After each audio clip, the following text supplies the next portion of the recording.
La señora Francisca Federica, señorita, porque es bastante joven, tiene unos 24 años, 23 años, es, por quien no lo sepa, es la nieta del señor Juan Carlos I de Borbón, por lo tanto pertenece a la casa y a la familia real. Ayer salió la noticia de que se independiza, que qué suerte la suya, porque la mayoría de los jóvenes en nuestro país no nos podemos emancipar, pero ella se independiza en un piso sencillito, humilde, de 5.000 euros al mes, 5.000 euros al mes, y aquí está la gran pregunta.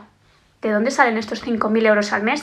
Porque la señorita Francisca Federica no cotiza, no trabaja. Me gustaría saber de dónde salen estos 5.000 euros. ¿Por qué la mayoría de los jóvenes en nuestro país estamos estudiando y trabajando y no nos podemos ni pagar un piso de 900 euros, pero la Francisca Federica, por tener el apellido que tiene, puede ganarse 5.000 euros así y dedicarlos al alquiler?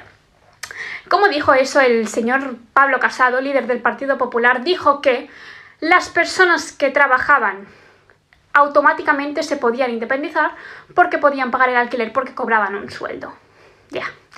Pues para pagarte un alquiler de 5.000 euros como la señora Francisca Federica, me gustaría saber de qué está trabajando. Es para tirar el currículum yo también, porque si un alquiler te cuesta entre 900 y 1.000 euros en Madrid y tirando hacia la baja, y el salario mínimo que ustedes, los del Partido Popular, precisamente no quieren subir, esos son 950 euros al mes, ¿de dónde sacas el dinero para pagarte el alquiler? Pero claro, teniendo en cuenta que en el año 2020 Froilán, su hermano, también nieto del señor Juan Carlos I de Borbón, llevaba un coche valorado en 80.000 euros, un Audi, ni más ni menos, también sencillito, me gustaría saber estos números de dónde salen, porque el señor Froilán, de 23 años que tiene, repitió 3 veces segundo de la ESO, y las voces de la Casa Real dicen que se puso mucho las pilas, y repitiendo 3 veces segundo de la ESO, se puso las pilas y en 2 años entró en la universidad. Segundo de la ESO, tercero de la ESO, cuarto de la ESO, debería estar en primero de bachillerato. ¿Alguien me puede explicar por qué este señor está en la universidad? Pero claro, son preguntas también que los progres nos hacemos porque nos gusta meternos con la Casa Real.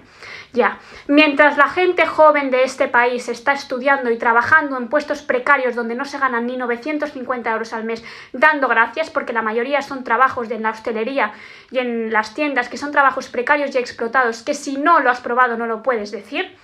Mientras nosotros nos estamos dejando la piel y el lomo para podernos pagar nuestros estudios de forma digna, hay señores y señoritas como la Francisca Federica y el señor Froilán que, por tener el apellido que tienen, están viviendo una vida de lujos y privilegios. Y eso es la monarquía, privilegios por tener el apellido que tienen.